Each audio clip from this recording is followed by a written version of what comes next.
All right, welcome to uh, Christian Virtual Fellowship. That's the online church of Allegiance to the King. And it's a Wednesday evening. We're having fellowship here. We've had a great discussion about some stuff before we started the recording and a little bit of prayer. And so we love having you join us. We appreciate it if you're watching the videos and you're getting, good stuff out of these videos. But if you're an isolated Unitarian, we'd really like to have you join us. So find us online at a2kchurch.org. That's A, the letter A, the number two, the letter K, church.org. And you'll find resources there and you can get in contact with us. And we'd love to have you join us. So tonight, I want to I'm going to share some things, but I want it to be interactive, right? So those of you who are on tonight, feel free to raise your hand in the middle of the discussion, and I may not call on you immediately, but I'm not going to wait till the end to do that. I want this to be a little bit more interactive than usual. I think it's good to do that sometimes. So. I'm calling this, and no PowerPoint. If you've been on with me the last time or two, I'm taking a hiatus from PowerPoint for a little bit. I just want to have discussions and share some scripture and some thoughts and things like that. I do enough PowerPoint in, in my secular work as it is. So I'm calling this having ears to hear. Some recent events, both personal and in the public at large, have got me really thinking about the idea that um, God wants us to listen, and He wants us to listen not just to Him but to each other. And so I want to share. I want to share a few verses. I'm going to talk about uh, uh, a few things that both from the scriptures and from recent things that have happened here in the United States in terms of this particular subject, having ears to hear, and the kinds of attitudes that the Lord wants us to have as we're interacting with people, things like that. I want to begin with Acts chapter 17, verse 11. This is one of my favorite verses in the Bible. I didn't actually put it in my notes, so I'm gonna have to pull it up here in my software Bible. Acts chapter 17, verse 11. Okay, so Acts chapter 17, verse 11. Paul has left Thessalonica where he suffered persecution, and they didn't treat him very well because they didn't like his message. And he goes down to Berea, and it says in verse 11, now these, talking about the Berean Jews, were more noble-minded than those in Thessalonica, for they received the word, and this means message. It's Paul's message he's bringing, which is the gospel. They received the message with great eagerness, examining the scriptures daily to see whether these things were so, if it was really true, right? So they were open, they were eager, they were listening, but they weren't just buying into what he was saying. They would search the Bible and see, okay, I want to know, is this really true? Because if it is, and many of them believed, it says in the next verse, right? So they did this process of listening, and I can't imagine they didn't ask him a lot of questions, right? They were eager to understand what he was saying, how he was getting this from the Bible, checking it for themselves, and then seeking the truth and believing it when they saw it, rather than fighting it. Because Jesus, he says over and over again throughout the Gospels, let those who have ears to hear, let them hear, right? And what's he saying by that? He's saying do what the Bereans were doing, right? It's it's a way of communicating that to say you really need to to listen with understanding ears. That if you're not listening with understanding ears, where you really get to understand what he's actually saying and why, you're not going to get it. You're not going to get anything out of it. It's just going to end in contention. And I want to pull up a verse. This is from Second Timothy in chapter 4. So Second Timothy chapter 4, if you got your Bible and you want to turn there, I'll give you a second. We're going to look at verses 3 and 4, and we're going to see Paul talking about what can happen even to fellow believers when they stop having ears to hear. This is what it says, Second Timothy chapter 4, verses 3 through 4. For the time will come when they, and this is talking about the church, will not tolerate sound doctrine. And the word tolerate there is really kind of a funny, ironic word. Um, it it it's it if it means to put up with, right? And if you think about what he's saying, it's almost like it's a little sarcastic when they're not going to put up with sound doctrine, right? Why would you ever get yourself into a position where I'm not going to put up with this sound doctrine anymore, right? I'm not going to put up with the truth, right? I'm not going to put up with it. It's silly when you think about that, right? But wanting to have their ears tickled, I like that translation in the New American Standard.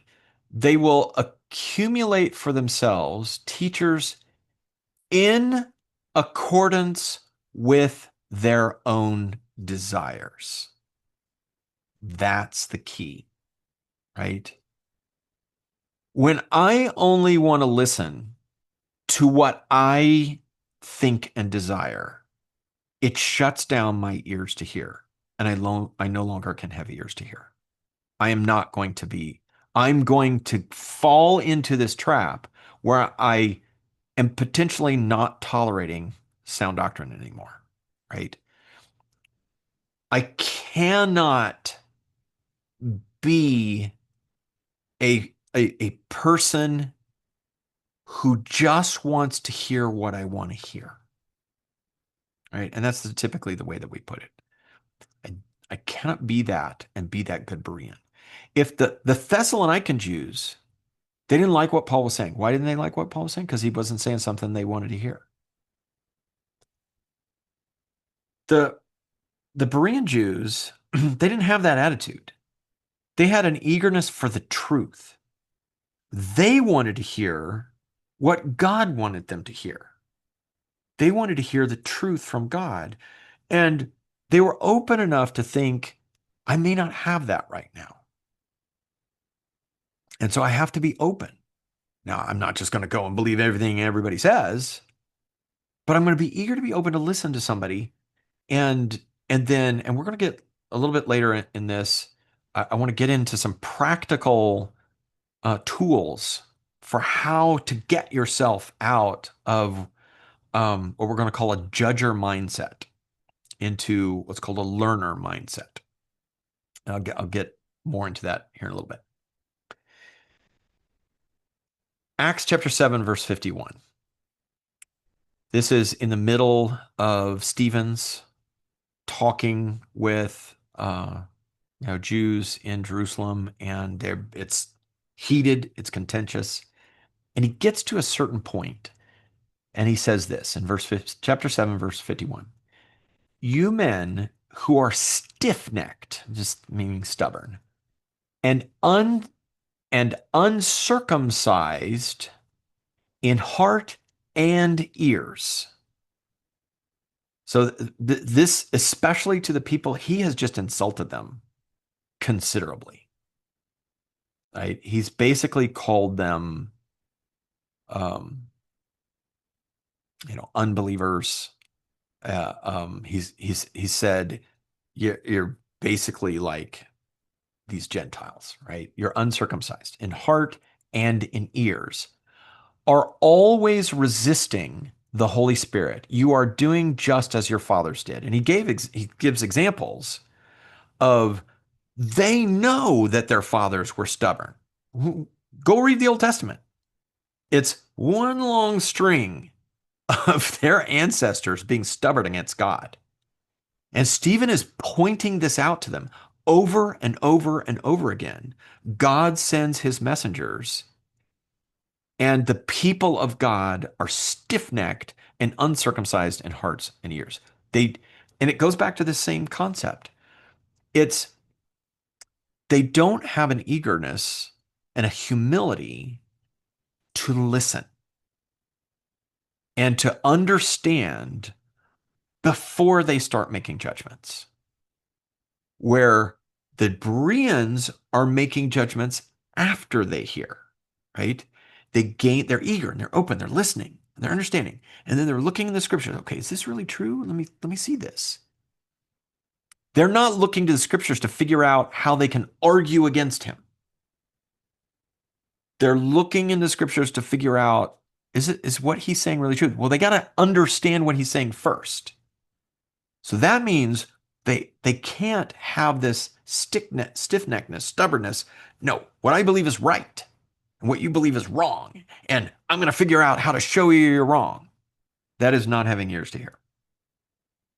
Having ears to hear is humble and says, I could be wrong and I need to listen. I need to be full of grace, which means I need to listen. I think this is really, really important. A principle that I believe all Christians should adhere to this. I think all people should adhere to this principle, but I think Christians should as well.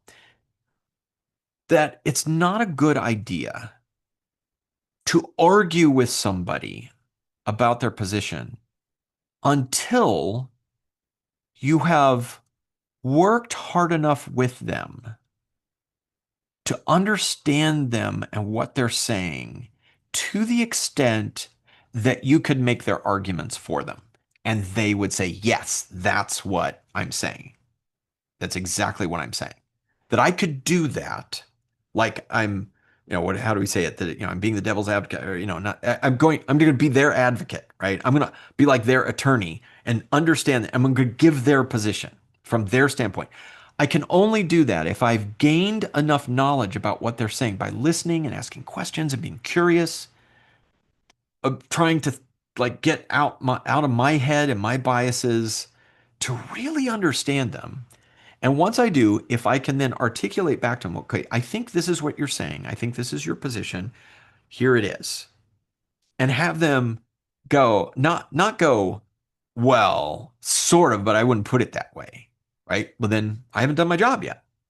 If I can say it back to them, I think this is your position. Here's your argument. And I say it back to them and they say, yeah, yeah, that's my argument. Now I can move to the second step. And now, if I'm still going to have ears to hear, the second step still has to have me being humble and open to being wrong. Have I come to the place where I'm starting to recognize, I think they might be right? Or I come to see, okay, I understand you now, and I think I know how I would go about critically examining the argument that you're making. I still want to be full of grace and gentleness, all that kind of good stuff that we want to do with each other and with the lost. But now what I can do is I can say, okay, here's where I see the problem. And I lay that out. But I really shouldn't do that until I've applied this principle of really truly getting with that person, understanding them and where they're coming from and being gracious with them. I want to look at a few proverbs and then I'll have a little bit from Matthew, and then I want to shift over to some of this practical stuff. And again, if you have questions or thoughts or whatever, it won't do you any good to put them in the chat window. You're gonna have to put your hand up because I won't see if it's in the chat window. Proverbs 18. We're going to look at a few verses in Proverbs chapter 18. There's several verses here that I think are really, really good for seeing God's wisdom on this subject. So in Proverbs chapter 18, in verse 13, it says, "One who gives an answer before he hears, it is foolishness and shame to him." Now, this is where you have a um, you're you're going to give your side before you've really understood the other person, right? And it's just foolishness, and it's just you're being foolish. It's not a good. You might be right, and you're still foolish. But there's a pretty good chance you're going to be wrong. You might not be wrong in what you're saying, but you might be wrong in that you are misinterpreting what they're thinking or saying. You ever had a situation where you start to say something and you get part of your sentence out, they misunderstand because they haven't let you finish yet, and they come back at with you with some other information or a challenge or an argument or whatever, and you're like, wait, wait, wait, wait. And you give the rest of what you were about to say, and it makes them look foolish, right? It's that sort of thing on a bigger scale. And so I'm gonna sidetrack just for a moment. So if you're watching this years later, this is in September of 2025, and Charlie Kirk was assassinated a couple of weeks ago, and um, no matter what you think about him and his organization, one of the things I didn't really know him that well. I'd see little snippets of his videos. I just had him sort of in this group of other sort of conservative commentators and stuff like that. I knew he did this campus thing, but I'd never really watched much of any of that kind of thing. I just I just haven't I didn't follow him at all. And then I saw all of this stuff that was really like lots of people online talking about how great he was and how much they changed his life, how he changed their life, how he brought them to Christ, all this kind of stuff. And I saw people talking and posting about what an absolute terrible person he was. And he said these specific things, these terrible specific things. And I'm a curious person, right? I just am naturally and always have been a very curious person. And when I see something like that, I got to check it out, right? I got to know for myself. Ever since I became a Christian and I read Acts 17:11, I thought I want to be like those guys. I want to be those guys. I never want to be those Thessalonians. And the only way I can be those guys is to go check it out for myself. And so I started watching videos. And the first thing that I did was I wanted to know, okay, on these things that they're saying that he said, did he actually say that? And why did he say that? And that kind of thing. And so I go and I start checking them out and I discover I'm 57. In my 57 years, I don't think I've ever found a better example of someone being misrepresented. I mean, it's amazing how opposite what he actually said was, right? And I thought this is a really good example of people not listening to each other, just having their own agendas and stuff like that. And I'm just using this as an example because I think humankind is infected with this problem, right? So don't hear me wrong about it. But it's a really, really good example of it, and it's very stark, and you can very easily go see it in action. So it's that problem. I took it on this very minor scale, where then the example that I just gave about you're having a casual conversation with someone and they didn't let you finish your sentence and they totally misunderstood and maybe even mischaracterized what they thought you were saying. And then you said, no, no, no, you didn't let me finish. And you say the rest of it. And it's like, oh, now they look foolish, right? They should just let you finish your sentence. to the grand scale on a national or an international level that that we need to stop doing this. We need to stop. And if we're going to have something to say about what someone else is saying, is make sure that we've really understood first.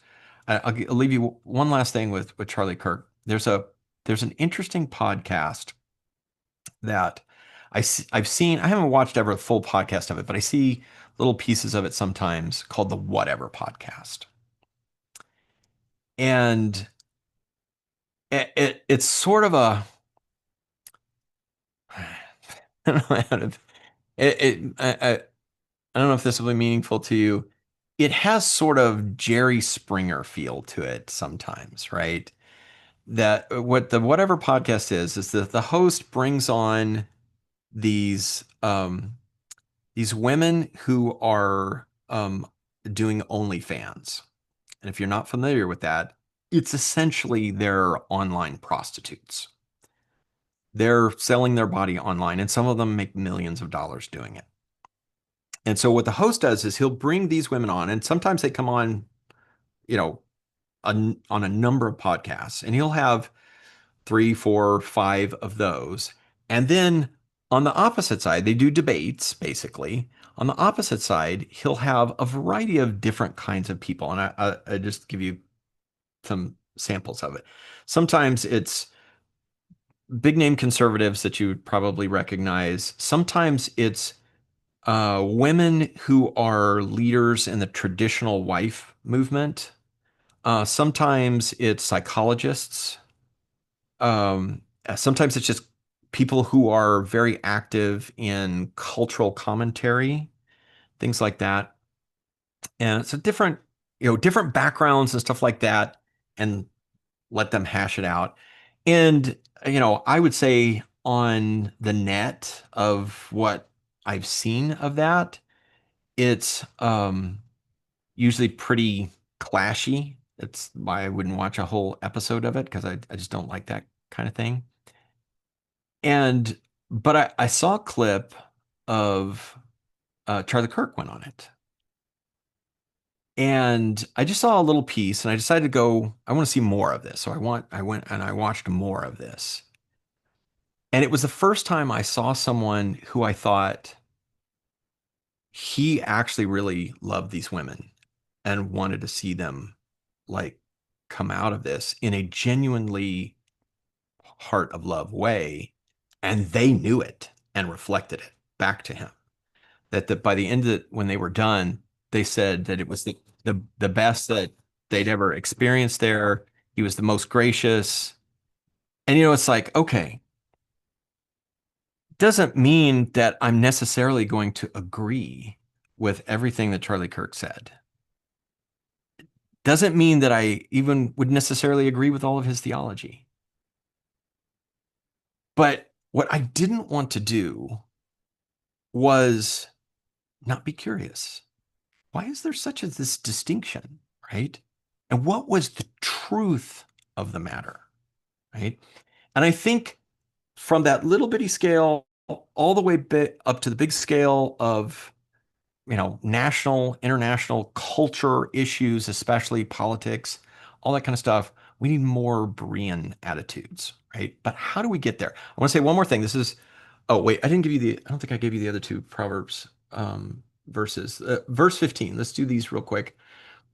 Verse 15 says, "The mind of the discerning acquires knowledge, and the ear of the wise seeks knowledge." And I think this is part of where Jesus is getting his ears to hear, is in this idea of I have to have an ear to seek out the truth of the matter.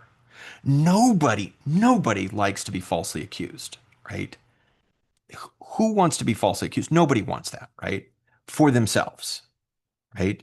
We all, when you think about Jesus's summation of the law and the prophets, when he says, treat others as you would have them treat you. Well, that means we Christians, if we're going to treat others as we would want them to treat us, it means that I have to have these ears to hear. It means I have to do this. I have to have the wise ear that seeks the actual knowledge of that person and what they're saying. I have struggled um, in dealing with, thinking about, and talking to Calvinists. I have friends who are Calvinists, right? And more than any other subject, it has stirred me up. I have a good friend who's a Calvinist, and I would call him a close friend. And he didn't used to be as Calvinist. I knew he was kind of leaning that way, but in the last few years, he's really kind of gone full bore that direction. And until, I don't know, probably a year ago, some of our interactions had become contentious, and it was my fault. I it I would I was not being great, full of grace and curiosity and stuff like that. I didn't have ears to hear. Where is he really coming? Why is he? Help me to understand better before I'm making judgments, right? I feel like I have a pretty good grasp on the subject from having studied it in depth, but that doesn't mean that I actually am listening to him. And so what it causes is it causes me to be unloving towards him. And I had several times where I had to apologize to him, right? Either in the moment or come back later and say, you know what, I've been reflecting. I was really out of line and I'm sorry. And so we still have a good, really good friendship, right? In fact, he came to me recently reticent about some business stuff because he didn't know, are we going to be able to work together? Because I don't want to make you mad. I don't want to, because the business thing involves he's creating a platform that's teaching Calvinism and among other things. And I'm like, nope, I have had enough spanking from the Lord on that, and I'm good. We're not going there anymore. I will be curious and loving. Proverbs 18:17. Um, verse 17. The first to plead his case seems right until another comes and examines him. This is a huge problem.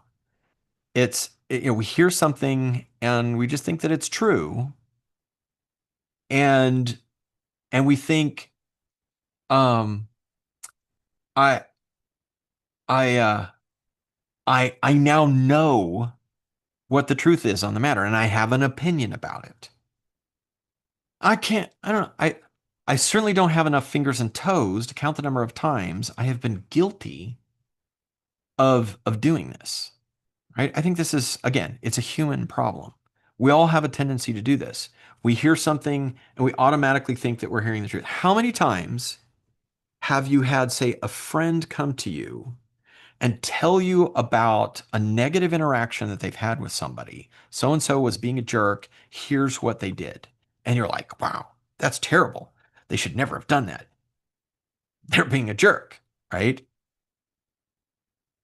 But how many times have you had that happen to you where you were the other person and somebody went and talked about what a jerk you are because you did blah, blah, blah, but you have the rest of the story, right? They did not represent that story accurately, right? And if that third person hears your side of the story, suddenly it's like, what? Oh, they didn't say that at all, right? And, again, all of us have experienced that, right?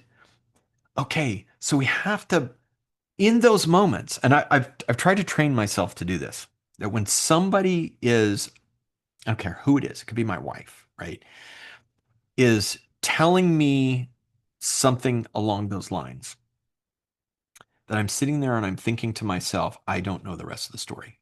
I do not know the other person's perspective on this. I don't know. I don't know. And I keep trying to think that in my head. And then I'm asking myself, okay, if that's me, or if this is important enough for me to have involvement, to make a judgment and that kind of stuff, then I'm going to have to hear the other side of the story. I've had people come to me and complain about say another person in our church or something like that. And you guys who've been around me long enough know what question I then ask. But I ask, what did they say when you talked to them about it? Right? And nine times out of ten, well, I haven't talked to them yet about it. And in the nicest way possible, find a way to say, well, why are you talking to me about it then? You know, I'm trying to judge in that moment. Are they talking to me because they need help in how they're going to go talk to them? That's okay. Or are they just trying to vent? Are they trying to, build up support from their perspective and that kind of thing? And and if so, that's not okay, right? We know what Jesus has to say about that subject in Matthew 18. So so I have to push back in my mind, or else I am liable just to go along and think that this is the truth and this is what's really right. And I don't want to do that, right? I want to be how God wants me to be.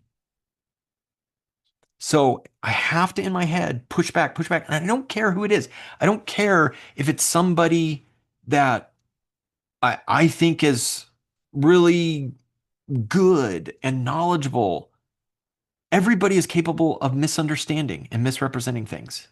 They may not be intentionally doing it. If it's a good person, they probably aren't intentionally doing it. But it doesn't mean that they're not capable of doing it, right? Of course they are. We all have done that. We have all misrepresented, we've all misunderstood and then misrepresented something, mischaracterized it. Every last one of us is doing it. We're all capable of it, right? So getting into this pushback in my mind, I don't know the full story. I've got to get the full story. And then maybe I can help. Maybe I can have some righteous judgments that can be helpful in the situation. All right, last little verse here, Matthew 13. Matthew 13, I'm going to start in verse 8. This is right at the end of the parable of the sower. And in verse 8, Jesus, I'm just finishing up the parable here, but others fell on the good soil and yielded a crop, some 100, some 60, and some 30 times as much. Verse 9, the one who has ears, let him hear. There's Jesus' favorite little thing. Verse 10, and the disciples came up and said to him, why do you speak to them in parables? And Jesus answered them, to you it has been granted to know the mysteries of the kingdom of heaven, but to them it has not been granted. For whoever has, to him shall more be given, and he will have an abundance. But whoever does not have, even what he has shall be taken away from him. Therefore I speak to them in parables, because while seeing they do not see, and while hearing they do not hear. Listen to what, this is our clue in. Jesus is giving the answer. What does all this mean? Nor do they understand. And in their case, the prophecy of Isaiah is being fulfilled, which says, you shall keep on listening, but shall not understand, and you shall keep on looking, but shall not perceive. For the heart of this people has become dull. With their ears they scarcely hear, and they have closed their eyes. Otherwise they might see with their eyes, hear with their ears, understand with their heart, and return, and I would heal them. But blessed are your eyes, because they see, and your ears, because they hear. So if just quickly, if we just think about this for a minute, he told the parable and he says, the one who has ears, let him hear, right? And what is he saying about who has ears and who doesn't have ears? It's the Berean versus the Thessalonican. It's the person who's listening to try to understand, who's not sitting there and arguing in their head and, you know, that sort of thing, and has their view that they like, and that their, whatever you're going to say is not going to change their view. They're just going to argue with you, right? And versus, again, that person that they're actually, I want to understand. I want to know what the truth is.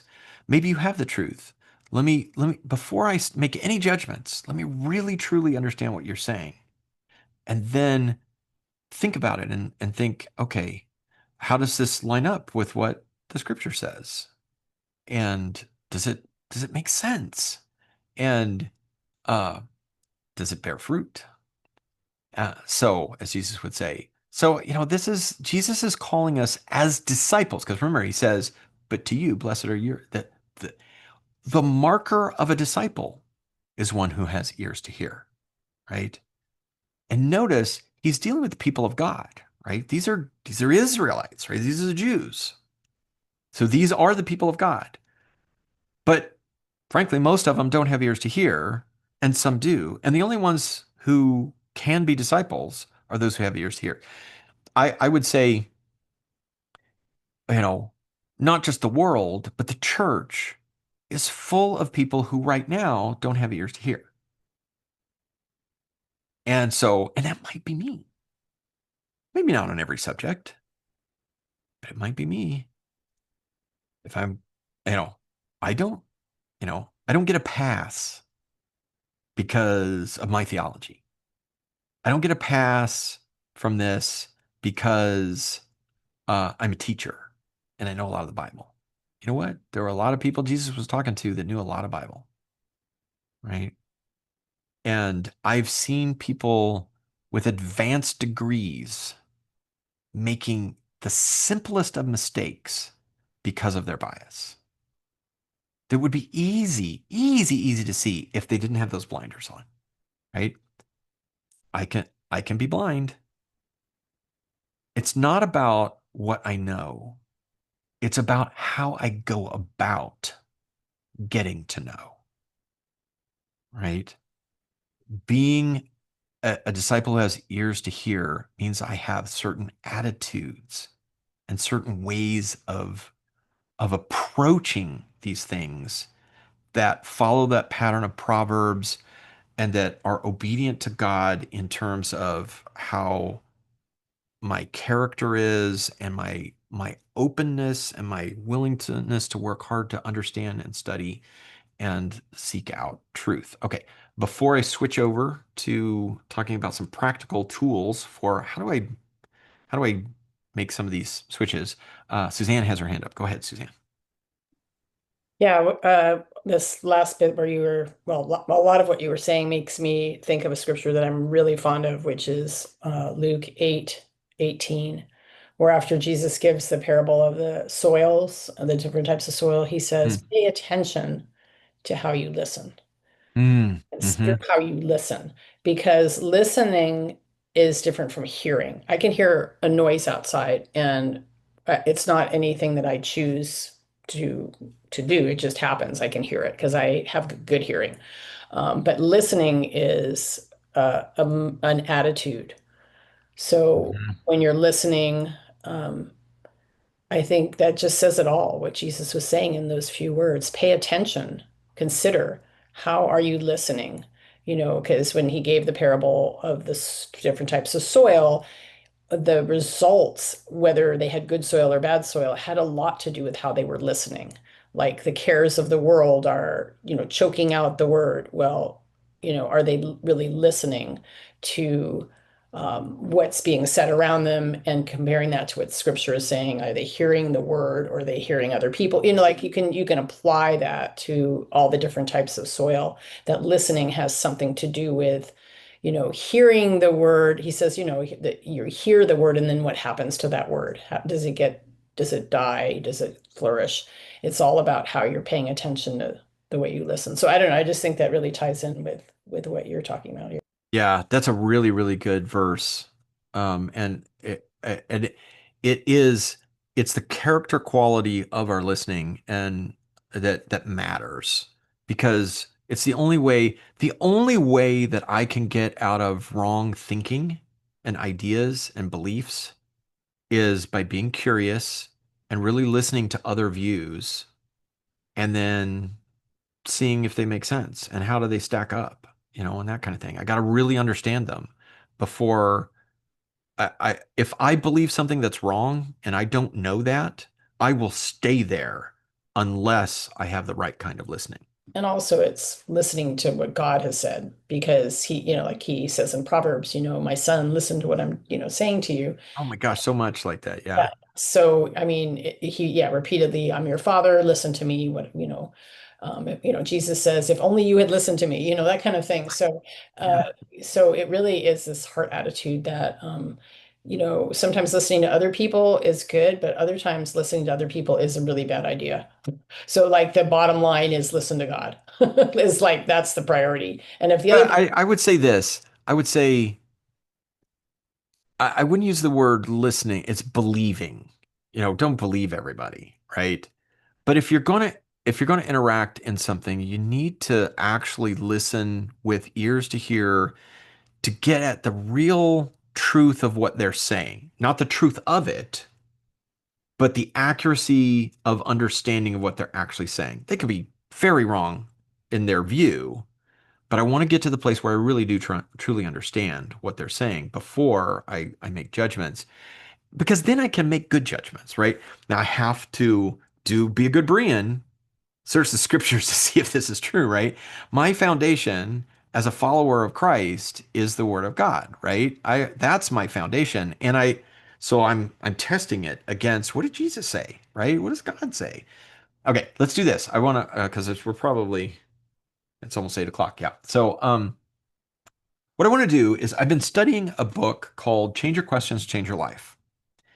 It's by an author named Marilee Adams. I just got the workbook that I haven't gone through yet, um, but it's the workbook for the book.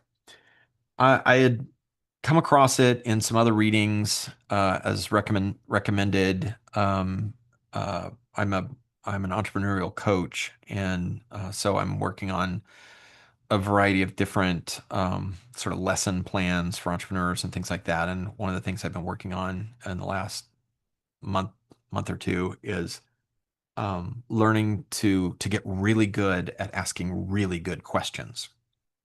And so the the book Change Your Questions, Change Your Life had come across my uh my nose, and I thought, okay, this looks interesting. Read a little bit about it, had a lot of recommendations, and I thought this could be good. I'll get this.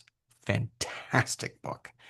And more importantly, I think an answer to a prayer that I've had for over a year now about how to help people who have trauma backgrounds and have disrupted nervous systems that get triggered, and it's very difficult for them to keep themselves sort of under control and behave in the way that they would really want to in situations, and they end up not doing that because the trauma trigger background stuff kind of takes over, and even to the extent of having an amygdala hijack. And but we all experience that to a certain extent, right? It's, somebody comes along and says something nasty to you, it can trigger that automatic nervous system response, fight, flee, that kind of stuff.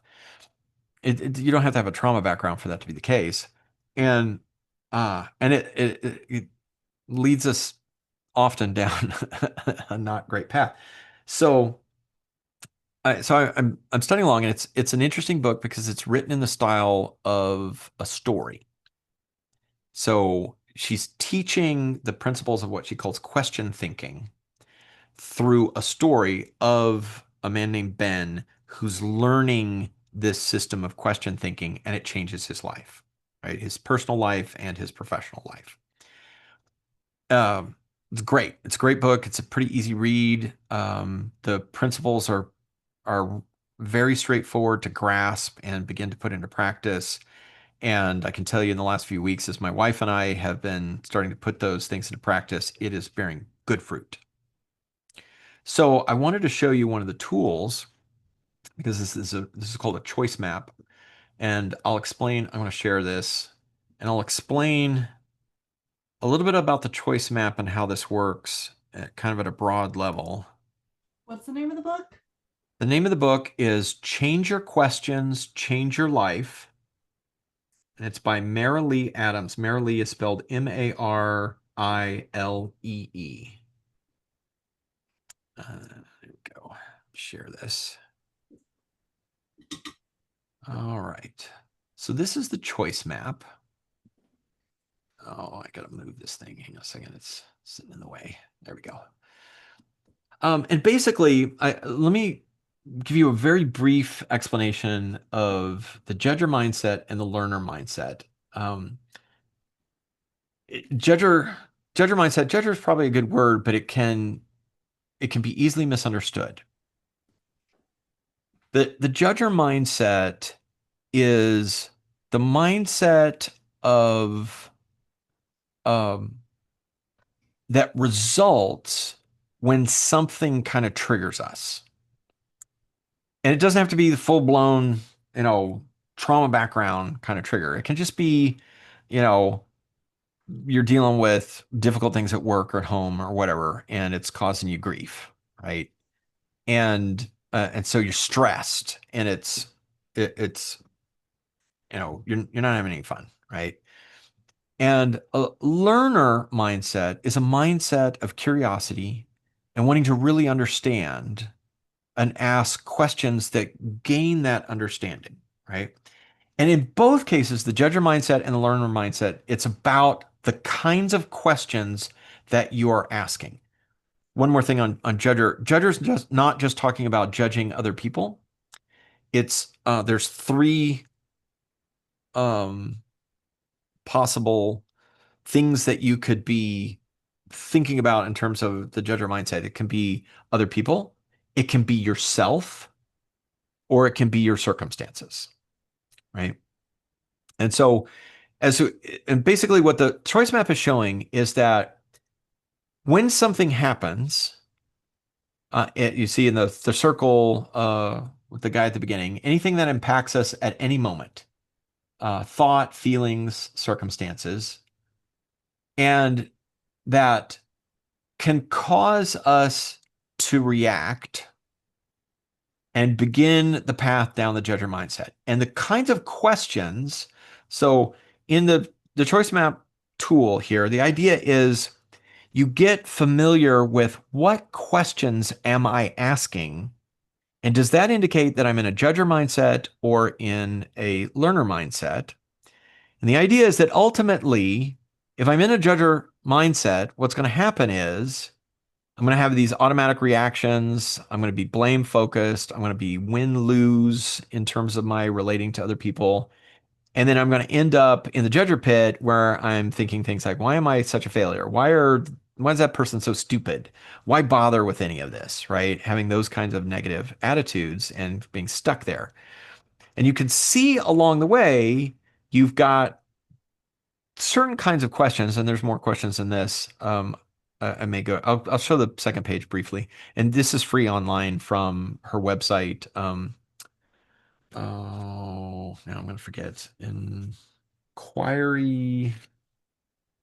Oh shoot. Um, um, well, I'll come back to it. Um,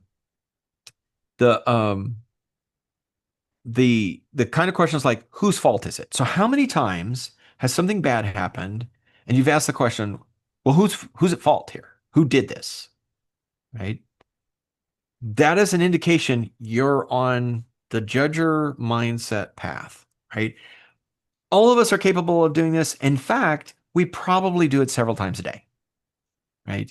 In minor ways, sometimes maybe major ways, right? If you've had a really bad day, you've probably spent that day in the judger mindset, right? This is normal. Your nervous system reactions are normal, right? Fight, freeze, flee. These are things that God built into us to keep us safe, right? To help us in dangerous and threatening situations, right? And so it's not like this is, it's not bad that we react with these things. Right? But if we stay in these things, especially if we stay in that mode when it's not a genuine danger, right? It's just somebody has been a jerk to us at work, right? Or something like that. As somebody isn't cooperating with us in some way, right? I stubbed my toe on the coffee table, and now I think it might even be broken, and it hurts really bad, right? It's all natural, and I think I want to say this. I'm not going to be able to do this justice tonight, this whole concept, but one of the things I learned very quickly is it's not that I need to learn never to get on the judger mindset path. It's that I need to learn how to switch off of the judger mindset, because the judger mindset is pretty natural. It's reactive, and it's coming out of these systems. It could be that habits that have developed, that it's going to be this way. It could be from, again, past trauma. It could be just natural reactions to a normal way you would react to a situation. But the question is, do I want to stay there and end up in the judger pit, feeling sorry for myself or hating other people, stuff like that? No. So I need to learn to switch to the learner mindset and the learner path, right? And so if we look at the learner path real quick, those here's the learner mindset questions instead of the judger mindset questions. What happened? What are the facts of what happened? What do I want to see happen here for both myself and others? And what can I learn from this? What assumptions am I making? What are the facts about this? And what things am I actually assuming? And I get curious about that. What is that other person thinking, feeling, and wanting? Am I being responsible for my own contributions to a situation and things like that? Am I being responsible in how I'm approaching this? And I'm thinking about Christian kingdom responsible, right? Am I being the way that Jesus has taught me to be? What are what are the possibilities that could come out of this? And what are my choices in this? And what's the best thing for me to do now? These are thoughtful choices, they're solution focused, and they're win-win. What's the best thing that can be an outcome for this other person, for me? And so what I want to do is I want to recognize when I'm in judger mindset, and then I want to start asking the switching questions. Let me go over here to the second page. Switching questions include things like, am I in judger mode right now? Is how I'm feeling right now, is that really how I want to be feeling? Or what I'm doing right now, is that what I really want to be doing? Would how I'm feeling right now, is that how Jesus want me to be? How would I rather be feeling? So these are switching questions, right? And what that helps me to do, am I in judger? You know what? I think I am actually in judger. I think I have reacted in the situation. One of the best ways to recognize that I'm almost certainly in judger is my physical reaction. Am I tense? Am I suddenly my shoulders are up around my ears? Am I feeling angry? Right? Am I, can I feel my blood pressure up, my blood boiling kind of thing, as we like to say? Am I gritting my teeth? Right? Am I having fear? Right? Am I like super nervous right now and maybe feeling some anxiety? All of those things are part of that fear, fight, anger mechanisms to keep us safe from danger that in most of life are not going to be helpful to us. And so I need to recognize, okay, I'm feeling a lot of anxiety right now. I'm feeling some anger right now. I can feel the tension and stress in my body. I'm in judger mode. How do I get myself out of this? Okay, I got to ask switching questions.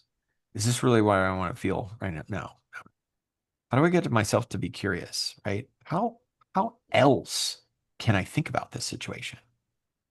And so then what that leads me to is I can begin to ask those learner questions like, okay, what's my goal here? What am I trying to actually do? I remember, just recently, and my wife and I have been practicing this. We got into a really dumb argument, right? We're arguing about something, and it's just as stupid as it could possibly be. And I recognize, you know what? I'm in judger mode right now, and I'm just trying to win this argument. I'm trying to prove her wrong, right? And I thought, do I really want to be in no, I don't want to be in this. And then I asked myself, is is this really important? Is being right in this situation important?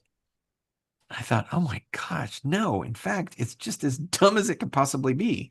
And it immediately ended. And I didn't even need all that much curiosity because I already knew that what we were arguing about was just as stupid as it could possibly be. And so you do this recognizing the signs of being in judger mindset and then asking these switching questions to get yourself to shift over to learner mindset. And this may be easy for you to do. It may be difficult for you to do. But however it is, you're probably for the rest of your life on a daily basis going to have moments of being on judger path. So you're going to have lots and lots of opportunities to practice. Practice, and the first step is recognition, right? Really just recognizing, oh, I'm the way I'm feeling, the things that I'm saying, the questions I'm asking, like whose fault is this? Who am I going to get? Who is to blame? Who am I going to blame about this? And I'm in judger mode. And then practice, okay, what's switching questions? And ask some sort of switching question. Okay, what learner questions can I ask? And suddenly I'm no longer in that same fear state, that same anger state. Now I'm in curious state and I'm wanting to know, like, what, well, what happened? How did that happen? Well, how are you feeling when that happened? Right. And suddenly I'm starting to get another perspective. Maybe whoa, maybe I didn't even really understand this situation. Anyway, so that's just a little bit of that. I highly recommend reading the book and putting this stuff into practice. I think this really could be helpful to every single human being on the planet. And I'll stop there for any questions and we'll wrap up here in a minute.